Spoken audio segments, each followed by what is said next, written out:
What's the reason you've been banned from an establishment such as a shop, restaurant, cafe, etc.? This is how I got banned from Chuck E. Cheese. I figured out that I could take a ball from the game where you shoot the clown's teeth and use it at the skee ball machine. The skee ball machine would count the points but not the ball used, which enabled me to play forever with just one ball and max out the machine. I did it on 2 skee ball machines before someone noticed and I got banned or kicked out. Story 2. When I was a kid, my best friend at the time told me that you could go behind the skee ball machine and there would be a large opening underneath. It allowed you to crawl to the back side of the front/ticket delivery area. When you made it there, without being noticed first, of course, and if you made it there without being noticed first, of course, there would be a little button you could push that would print tickets, easy money. So the next time I was at Chuck E. Cheese, I put my younger sister on lookout duty/ticket collection duty and tried it out. It was a tight squeeze because they put the skee ball machine so close to the wall, but god damn it, I made it behind. Lo and behold, there was a large opening underneath the machine. So I shimmy myself underneath and I swear it felt like being underneath Christopher Robin's bed. There were tokens, tickets, and toys, and a lot of money. Like, way more than you'd expect. I continued to crawl forward using the sliver of light that shined through the bottom of the front as my guide. And there it was, the magic button. I reached out, pushed and held the button, and I could hear my sister start giggling. It was actually working.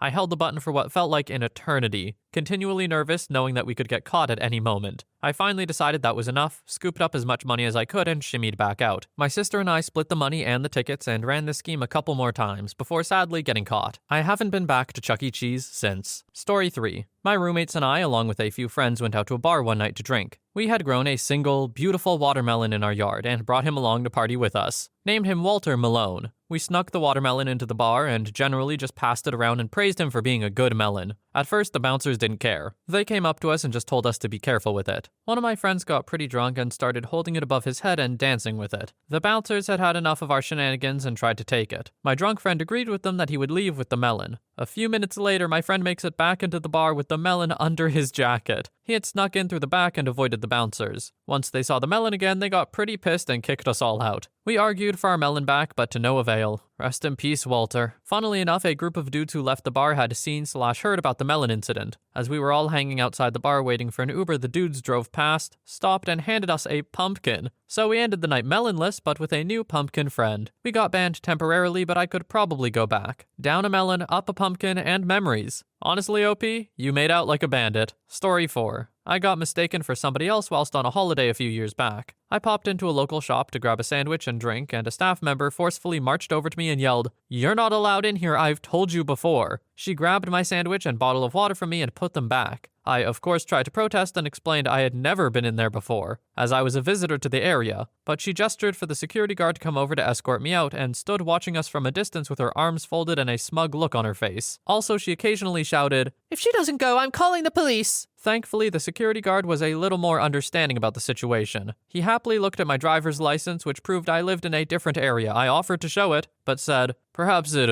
would be best if you didn't come in here again." Story 5. My mom was banned from Costco in the 90s for false identity. Someone had stolen her checkbook and bought about $2,500 worth of things at Costco on one trip. The check bounced, and Costco put the ban on her checking number. She had everything cleared up with the banks and brought Costco proof that her checkbook had been stolen, but they didn't believe her. It wasn't until a few years later that she got a debit card and attempted to shop there to see what would happen that she was allowed to shop again. Her debit card has different numbers than her checkbook, so they didn't know it was her. Now, I don't often defend corporations. However, I do kind of understand Costco here. It's probably not even worth their time to verify that this person did in fact have their checkbook stolen and isn't just lying to them. Because worst case scenario for them, they find out, oh, she's lying, we just wasted these resources and time in checking that she was telling the truth when she wasn't or something. And best case scenario is they get one customer back. I don't think they're going to be hurting without her. So I do kind of get it. Story 6. Back in the late 80s, I was in the Florida Keys with a group of friends. I got drunk and went to bed, and some of the guys went out bar hopping. The next morning, a deputy sheriff showed up at the place we were renting and told us to pack our things. He said he would escort us to the county line and we were not allowed to come back. So not only did I get banned from an entire Florida county, I never did get a straight story about what the guys who were at the bar did to get us banned. It must have been something a little serious if they were banned from the entire county. I'm kinda worried, honestly. Story 7. My family has been banned from a local Marco's Pizza for years because of my mom. She used to have some anger issues and also really loves garlic butter. When Marco's forgot to include the garlic butter with the order, she called and asked them to deliver the single cup of garlic butter to our house. The Marco's reasonably said they can't do that, but she could come get it. She stormed over there with our pizza and proceeded to smear the whole thing on their windows and counters. Haven't had Marco's since. There are people who won't even say anything if they get the order wrong, and then there are people who do this. The duality of man. Story 8. Last story reminds me of when I worked for a local pizza place. Delivered a pizza for a lady and she asked me where her garlic cup was. I checked her receipt as well as all her boxes to see if it was ordered. She never ordered one and I showed her. She insisted I go to my car and grab one because she knows we keep them in our cars. We don't. I told her I didn't have any and then she starts screaming and cursing at me. Our policy for cursing was you're able to leave/hang up the phone if it happens. So I said, have a nice night, and left. I get back to the store and the lady is calling us now. What she didn't know was the store owner was running the store that night because we had someone call out. He answers the phone like normal and then she says, "Your delivery driver ran off like a little female dog." He then says, "Ma'am,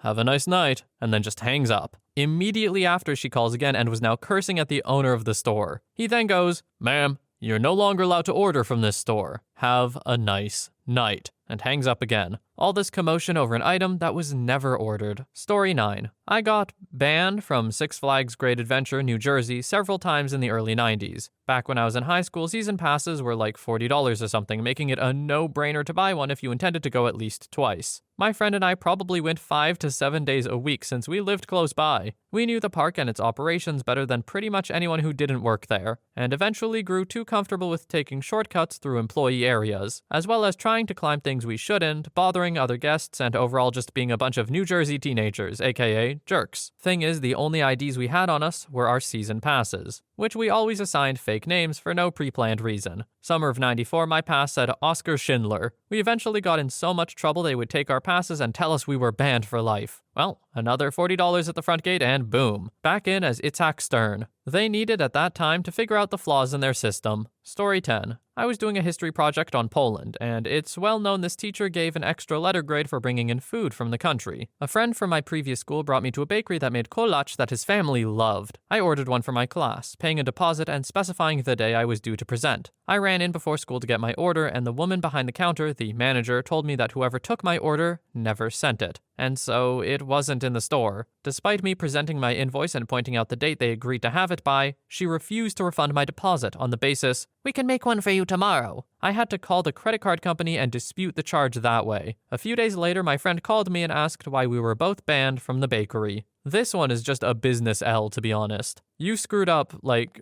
for real. Refusing to refund a deposit when the specifications of the order weren't fulfilled is pretty bad business practice. And banning the person who brought them there too, you just lost 2 customers which would potentially buy from you again. I mean, probably not one guy, but probably the other, all because of this one thing. Unfortunate. Story 11. When I was 12, my favorite thing to do was play laser tag at the one laser tag place in our town. I would go every Friday night and play for 3 or so hours. There weren't many other regular players, so nobody else was getting better at it like I was. After about a year, I was just wrecking everyone. And so the owner ended up banning me from the place because it was driving away customers. It really sucked because it was my favorite activity and I was just immediately cut out from it. 6 years later, I found a place in another city that had other players that regularly played. So I was able to start playing again with people at similar skill levels. I love the image of OP pub stomping in laser tag. I've never gone to laser tag even as a kid without it being like a birthday party or something, so the group was always set. What I wouldn't give to just watch one game of people who were really good at it. Story 12. A bar owner of a dangerous dive bar where I live got super drunk and enlisted the help of 10 regulars to beat the crap out of one of my friends. He was hospitalized and then they charged me double before we left and then I was banned. It's been years and to this day I don't know what started it. Somebody gets jumped behind the bar nearly every night, so it was only a matter of time. I talked it over with my police officer buddy and they sent officers to request the recording of the parking lot from that night. The tapes were missing, and we were crap out of luck. Honestly, bar owner did you guys a favor there. Why did you keep going there in the first place? Story 13. My friend and I were banned for life from a casino in Las Vegas 20-something years ago. We had gone for his 21st birthday, which was the week prior. Despite being of legal age, he looked approximately 12. After being carded by a cocktail waitress for the 700th time,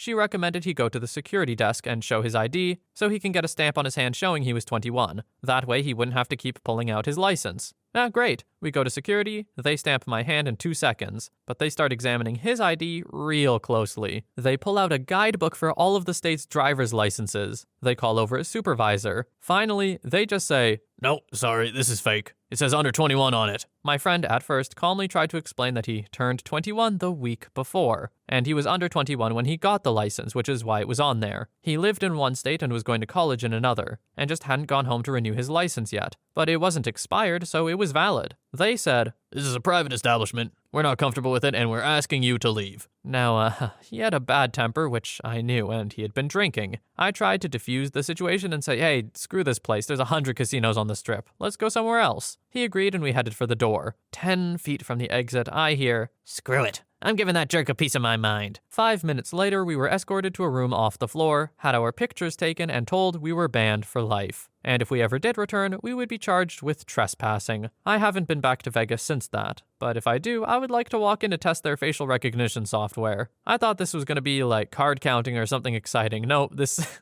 is just unfortunate. Man just looked too young. What can you do? Story 14. I got kicked out of my first PhD program. Does that count? I was doing my PhD in astronomy, working on a project that was frankly far too ambitious for getting a PhD out on the timescale that was intended. This was due to numerous technical delays, combined with an advisor who, in hindsight, did not take me seriously as a scientist. This all came to a head in year 5, where I finally didn't just let him wave all my concerns away, and my advisor decided that the problem was not him or the project, but me. I was just not capable of independent research, and he'd only just realized that after several years and 2 first author papers on my end. Unfortunately, due to the structure of the university system and the fact that he was the department head, heck, interim dean, when he decided he would not allow me to defend, there was nothing anyone could or would do. Wasn't allowed to submit my paper to the journal either. Had to just walk away from the paper and the 2 years of work that went into it. Luckily, I'm stubborn, and I found someone to work with on another continent who was horrified about what was going on. I did basically all my PhD thesis work in 2 years and got my degree from a much more prestigious university. Now I'm a postdoctorate in Harvard, doing a ton of exciting research with several first author papers a year. So screw that guy for insisting this was something I couldn't do. That first advisor faced absolutely no consequences for his behavior, of course, and still has students. Mysteriously, no women. So as far as I can tell from their emails for help, he keeps deciding they're all incapable of independent research. For all the success stories like this, I hate to think about the flip side of things. Not even just with this advisor, but like any. The idea that people can be so far into their career as an academic, and it all just gets turned around by one bad person who doesn't support them in whatever way, that sucks. I'm glad OP pushed through and made it work, but also, for those who didn't, I don't blame them either. It would be incredibly discouraging. Story 15.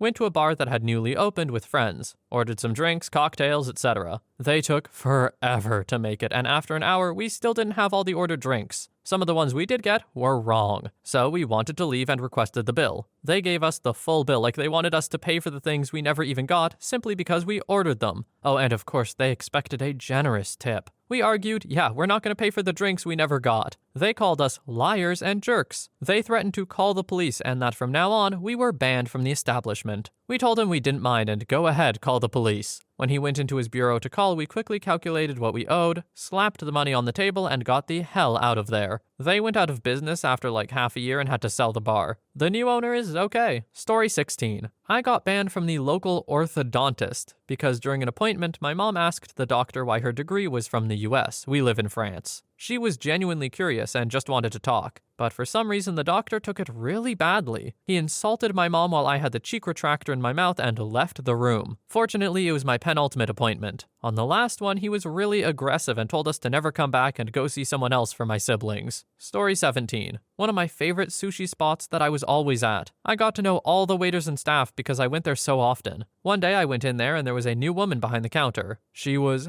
hella rude to the customers and staff. Turns out the owner got married and this was his new wife. I didn't mind her being rude to me, it's whatever. The next time I went, she was being very disrespectful to the staff and the waiters that I really appreciated. I challenged her head on with the staff cheering me on. I got banned. Less than a year later, they closed down. She shut them down. The reviews went from all great to a whole bunch of, I can't stand that woman.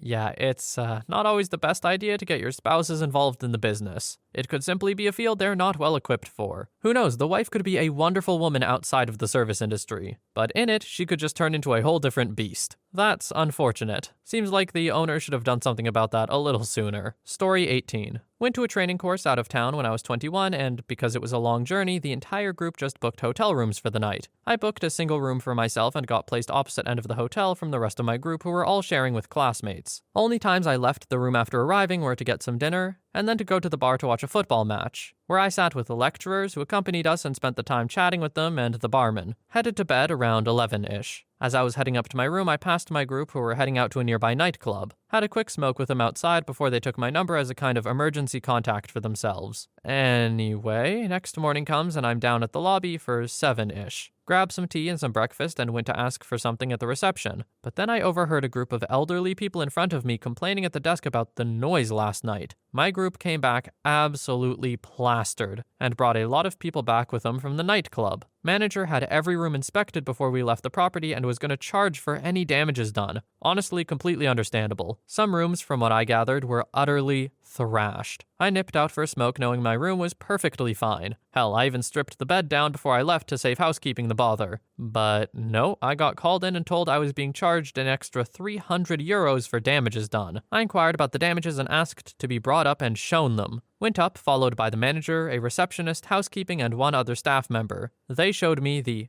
damaged room. They told me it was a disgrace. We were barred. Cops could be called if we refused to pay to fix damages. Basically, they were incredibly condescending and snobbish. He shut up very fast the moment I asked if we should compare the time-stamped images I took upon entering the room for the first time the previous day to the current damages he was charging me for. I took my phone out, opened it, and flashed the pics. He didn't even look at it. All the damage I had caused was there when I arrived the previous day, and was at worst minor that any resident handyman could fix in minutes. Manager was looking to make a profit on a Tuesday night, and was looking to con a group of students out of it and got too greedy and it cost him. I informed the lecturers and asked very loudly if I should call the police due to them trying to scam us. But we were late for day 2 of the course, so just left. No one paid. I filed a complaint after I left, though. Hotel was lovely, to be fair, and I tried to go back a few years later with my partner as a surprise getaway present for her. But wouldn't you know it, I was banned from the hotel. Uncle always told me to take pics when entering a hotel room. Obviously, at some point, the same stuff happened to him. That's so scummy. They're really just hoping that no one did what OP does, but I guess not that many people would, huh? Either way, it didn't shake out for them as OP had the receipts. Honestly, if I was in that habit, I'd be waiting for the moment I got to pull it out. OP must have been so happy when it happened. Proving someone wrong is one of the best feelings in life, wouldn't you agree? Anyway, that's all the time we have for today, so thank you so much for watching. I hope you have a wonderful day or night wherever you are, and I'll see you in the next one.